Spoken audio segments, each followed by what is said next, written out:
It's extremely common for a sequel to introduce a long lost family character that looks exactly like another character that we already know. So, for general audiences, this is actually super normal. Hello and welcome back to my channel. I talk a lot about fandom and a lot about Sonic, most recently with the new trailer, but I am so excited to announce that we are literally only 20 subscribers away from 1,000, which is so exciting. So don't forget to comment, like, and subscribe. Now, back to Eggman. I was so surprised seeing that Gerald was alive and hugged Eggman that I had to stop and think. Like, I completely forgot anything else existed, and I was like, how is he alive? What happened? Who is doing this? Huh?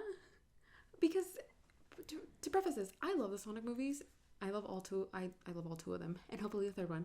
But it's so confusing because in my mind, Gerald is dead and they've never met. So now he's alive. They've met. And it makes me happy because this Eggman in this history was orphaned and pretty much manipulated by the government into the place he is right now. So I thought the best way to actually explain this whole situation is really looking back and seeing what had Eggman done in the past two movies and pretty much his history in this world to see if it actually answers anything about this. Hopefully. Ivo Robotnik was a government lab rat. Special ops operative in the first movie, and he had his own little command center with his people, his truck, and pretty much anything he wanted was handed to him, including a super amount of money to buy and make whatever he wanted.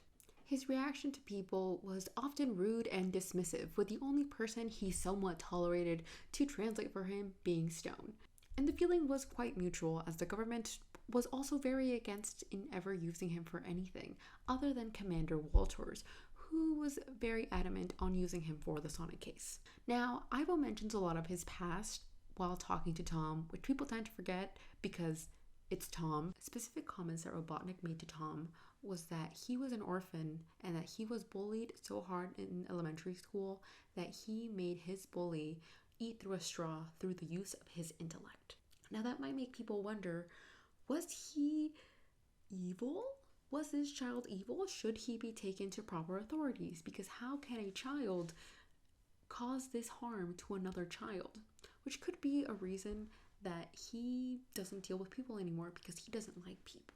It could be that this was a situation of why he was picked up by law enforcement and used his intellect by the government. But what can be concrete is that he had a very cushy lifestyle with the government. He didn't seem to want to leave the government. He didn't seem to want to escape the government in any way. He used the government for his benefit, which, if it was all destroyed by some blue rat, I'd be mad at him too.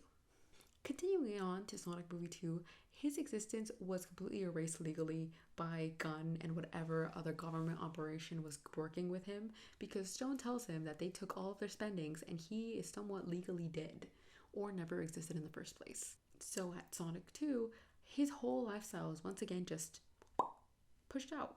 Now, who is Gerald Robotnik? Gerald Robotnik is a minor character in the Sonic games with his first appearance in Sonic Adventure 2. He is highly regarded by his grandson, which is Eggman, as he was a brilliant scientist such as himself. Now in the games, Gerald was hired and, pressured into working on Project Shadow aboard the space station Ark. He is sadly executed by Gunn before the events of Sonic Adventure 2, but I will not go into that because I will cry about Maria, and we don't have enough time for that in this video. Now in the most recent Sonic Movie 3 trailer, Gerald and Eggman are in the same room at the same time, and they hug. Now, this is not the first time we see a dead family member appear in Sonic, as in the Knuckles series, but Jack-A-Mac appeared, but you could kind of ignore that because he really went off full Goofy for Knuckles. What is not specified in the trailer is if Robotnik already knew of Gerald, or he just recognized him based on how he looked, or if he found out about Gerald during their research on Project Shadow. But if Gerald is alive, then that means that either A, the Shadow Immortality cure actually worked just after Maria was alive, or he's also been in cryojuice sleep, or this is time travel and no one's telling me because I love time travel movies And if this is a time travel movie, I need to know. And that's pretty much Robotnik's history in relation to Gerald Robotnik. Good luck. I don't know what